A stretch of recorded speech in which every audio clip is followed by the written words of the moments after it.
আসসালামু আলাইকুম। যে কারণে ধ্বংস হয়েছিল শক্তিশালী সামুদ জাতি।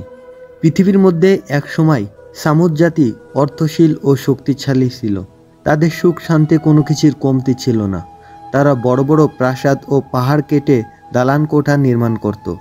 তারা শিল্প ও নকশা করে পাথর দিয়ে খুব সুন্দর করে প্রাসাদ নির্মাণ করতেন। কিন্তু তারা মহান সৃষ্টিকর্তাকে ভুলে গিয়ে শুরু করে দিয়েছিল পাথর পূজা, মূর্তি পূজা ও দেবদেবীর পূজা। তাদের মধ্যে বেড়ে গিয়েছিল অন্যায়, অপরাধ ও জুলুম নির্যাতন। আদ জাতি ধ্বংস হওয়ার 500 বছর পর এই পথভ্রষ্ট সামুদ জাতিকে আসমানি ধর্ম পালন করার জন্য আল্লাহ পাক রব্বুল আলামিন একজন তার মনোনীত নবী পাঠিয়েছিলেন, হযরত সালেহ আলাইহিস সালামকে। আল্লাহ তাআলার মহাগ্রন্থ আল কোরআনে ইরশাদ করেন, আমি সামুদ সম্প্রদায়ের কাছে তাদের ভাই সালেহকে পাঠিয়েছিলাম এই মর্মে যে, তোমরা আল্লাহর ইবাদত করো। কিন্তু তারা দ্বিধা বিভক্ত হয়ে বিতর্কে লিপ্ত হলো।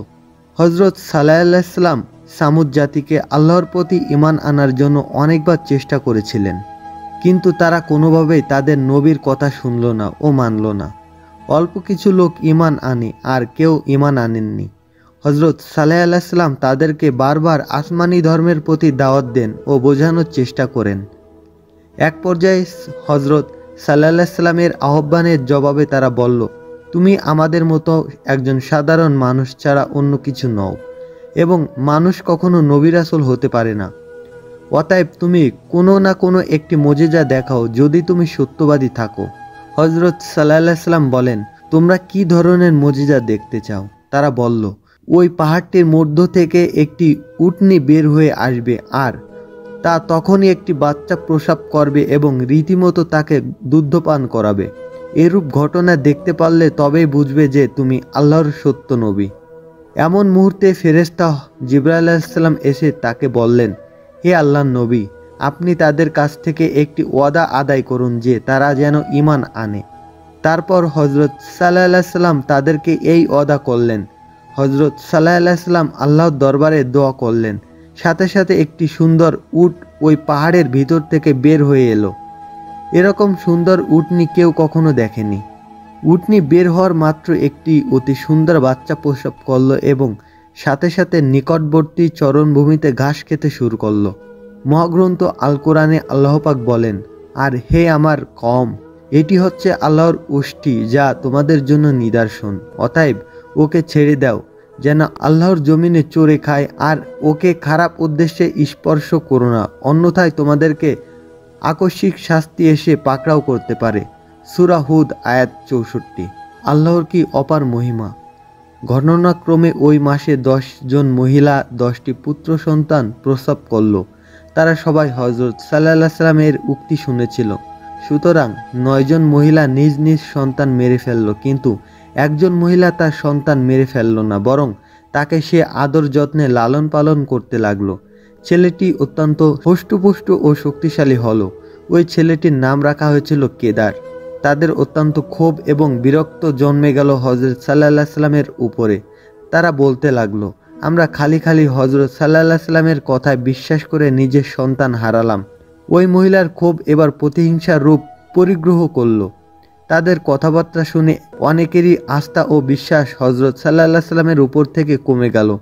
তারা মনে করতে লাগলো যে একটি উটনিকে কেন্দ্র করে অনাহিত নিষ্পাপ 9টি শিশু সন্তান অকালে প্রাণ হারালো।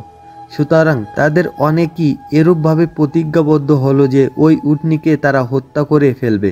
কিন্তু এই কথা কেউই চিন্তা করল না যে হযরত সাল্লাল্লাহু আলাইহি সাল্লাম সতর্ক করে দিয়েছিলেন যে ওই উটনির প্রতি কেউ কোনো রকম অসৎ আচরণ করলে আল্লাহর তরফ থেকে কঠোর আযাব আসবে। সামুদ জাতির দুর্ভাগ্য ঘনিয়ে এসেছিল, তাই শীঘ্রই একদিন উল্লেখিত কেদার ও মেজদা একসাথে হয়ে নেশার বস্তু পান করে এরূপ যুক্তি করল যে উটনিকে হত্যা করার দায়িত্ব তারা পালন করবে। উটনি যখন কূপের তীরে পানি পান করতে আসবে তখনই তারা কাজ সাধন করবে বলে সিদ্ধান্ত গ্রহণ করল। পরবর্তী দিন উটনি যখন ওই কূপের তীরে পানি পান করতে উপস্থিত হলো, অস্ত্রের আঘাতে উটনিকে হত্যা করে ফেলল তারা। উটনি হত্যা সম্পর্কিত ঘটনা পবিত্র কোরআনে ইরশাদ রয়েছে। অনন্তর তারা ওকে মেরে ফেলল। তখন সে বলল, তোমরা নিজেদের ঘরে আরো 3 দিন বাস করে নাও। এটি ওয়াদা যাতে বিন্দুমাত্র মিথ্যা নেই। সূরা হুদ আয়াত 65। হযরত সাল্লাল্লাহু আলাইহি সাল্লাম যখন উটনীর মৃত্যু সংবাদ শুনতে পেলেন, তিনি নিজের কওমের লোকেদের কাছে উপস্থিত হয়ে বললেন, তোমরা এখন আর মাত্র 3টি দিন দুনিয়াবি আরামায়েশ করে নিতে পারো।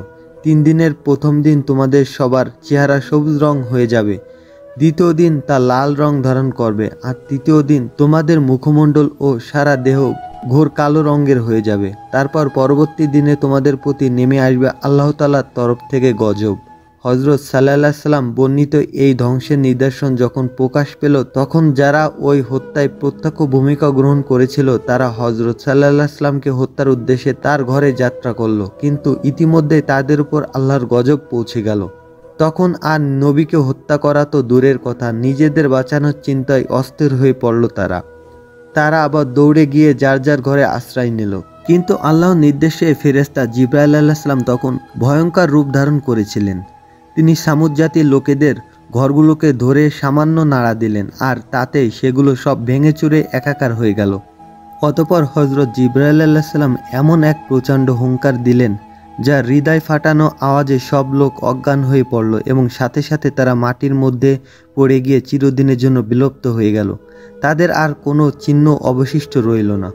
মহাগ্রন্থ আল কুরআনে আল্লাহ পাক বলেন, তারা এক চক্রান্ত করেছিল এবং আমিও এক কৌশল অবলম্বন করলাম, কিন্তু তারা বুঝতে পারেনি। অতএব দেখো তাদের চক্রান্তের পরিণাম কি হয়েছে। আমি অবশ্যই তাদেরকে ও তাদের সম্প্রদায়ের সবাইকে ধ্বংস করেছি। এই তো তাদের ঘরবাড়ি জনশূন্য অবস্থায় পড়ে আছে। এতে জ্ঞানী সম্প্রদায়ের জন্য অবশ্যই নিদর্শন রয়েছে এবং যারা মুমিন ও মুত্তাকি ছিল তাদেরকে আমি উদ্ধার করেছি। সূরা আন নমল আয়াত 50, 51, 52 এবং 53। এভাবে শক্তিশালী সামুদ জাতি ধ্বংস হয়েছিল।